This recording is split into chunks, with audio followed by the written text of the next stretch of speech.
നമസ്കാരം. ടൈം മീഡിയയിലേക്ക് സ്വാഗതം. നിങ്ങൾ സ്വർണം പണയം വെക്കാൻ ആലോചിച്ചുകൊണ്ടിരിക്കുകയാണോ? അതോ സ്ഥിരമായി സ്വർണം പണയം വെക്കുന്ന സ്വഭാവമുള്ളവരാണോ? എങ്കിൽ നിങ്ങൾ ശ്രദ്ധിക്കണം.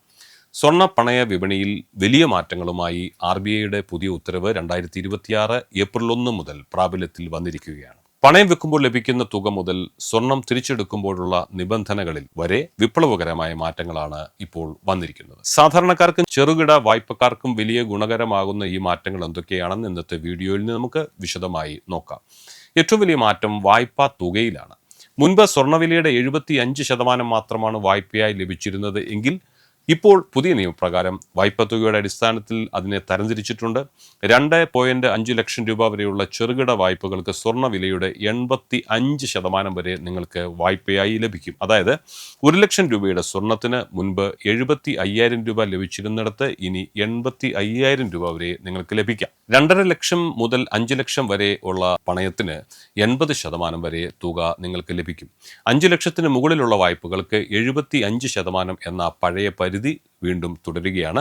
ചെറുകിട വായ്പ എടുക്കുന്ന സാധാരണക്കാർക്ക് ഒരേ സ്വർണത്തിന് ഇനി കൂടുതൽ പണം കയ്യിൽ കിട്ടുമെന്ന് ചുരുക്കം. ഏതാണ്ട് 10,000-ലധികം ഡിഫറൻസ് ഉണ്ടാവും. ഡോക്യുമെന്റേഷന്റെ കാര്യത്തിലും വലിയ ഇളവുകളുണ്ട്. 2.5 ലക്ഷം രൂപ വരെ വായ്പ എടുക്കുന്നവർക്ക് വിശദമായ വരുമാന പരിശോധനയോ ക്രെഡിറ്റ് സ്കോർ പരിശോധനയോ ഇനി ആവശ്യമുണ്ടാവില്ല. അടിയന്തര ആവശ്യങ്ങൾക്കായി പണമെടുക്കുന്നവർക്ക് ഇത് വലിയൊരു ആശ്വാസമാണ്. എന്നാൽ ഒരു കാര്യം പ്രത്യേകം ശ്രദ്ധിക്കണം. പണയം വെക്കുന്ന സ്വർണത്തിന്റെ ഉടമസ്ഥാവകാശം ഉറപ്പാക്കാൻ ഇനി മുതൽ കൃത്യമായ രേഖകൾ നിങ്ങളുടെ കൈവശം ഉണ്ടാവേണം. വാങ്ങിയ ബില്ലുകൾ കയ്യിലില്ലെങ്കിൽ സ്വർണം തൻ്റേതാണെന്ന് വ്യക്തമാക്കുന്ന സത്യവാങ്മൂലം, ഒരു സെൽഫ് ഡിക്ലറേഷൻ നിങ്ങൾ ബാങ്കുകാർക്ക് നൽകേണ്ടി വരും. മോഷണം പോയ സ്വർണവും മറ്റും പണയത്തിന് വരുന്നത് തടയാൻ വേണ്ടിയിട്ടാണ് ഈ പുതിയ നിയമം. തിരിച്ചടവ് രീതിയിലും കർശന നിർദ്ദേശങ്ങളുണ്ട്. കാലാവധി തീരുമ്പോൾ പലിശയും മുതലും ഒരുമിച്ച് അടയ്ക്കുന്ന ബുള്ളറ്റ് റീപേയ്മെന്റ് വായ്പകളുടെ കാലാവധി ഇനി പരമാവധി 12 മാസം മാത്രമായിരിക്കും.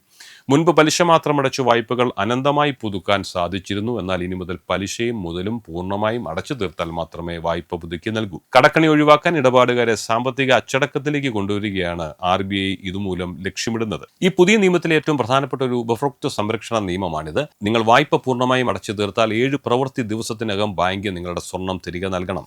ഇനി അതിൽ കാലതാമസം ബാങ്കിന്റെ ഭാഗത്തു നിന്ന് വന്നാലോ ബാങ്ക് നിങ്ങൾക്ക് ഓരോ ദിവസവും 5,000 രൂപ വീതം നഷ്ടപരിഹാരം നൽകേണ്ടി വരും. സ്വർണം തിരികെ കിട്ടാൻ ദിവസങ്ങളോളം ബാങ്ക് കയറി ഇറങ്ങേണ്ടി വരുന്ന അവസ്ഥയ്ക്ക് ഇതോടെ അറുതിയാവും.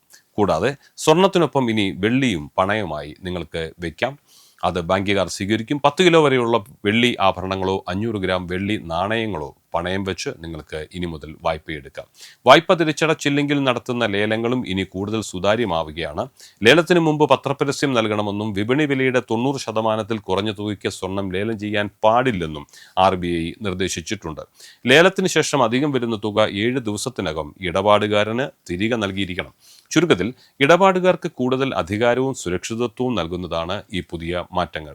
2026 ഏപ്രിൽ 1 മുതൽ ഈ നിയമങ്ങൾ നിലവിൽ വരും. ഈ അറിവ് ഉപകാരപ്പെട്ടെങ്കിൽ സുഹൃത്തുക്കളിലേക്കും ഷെയർ ചെയ്തു കൊടുക്കണം. കൂടുതൽ വാർത്തകൾക്കായി ഈ ചാനൽ സബ്സ്ക്രൈബ് ചെയ്യുക. മറ്റൊരു പ്രധാന വിഷയവുമായി വീണ്ടും കാണാം. അതുവരെ നിങ്ങൾക്കെല്ലാവർക്കും ഞങ്ങളുടെ നന്ദി. നമസ്കാരം.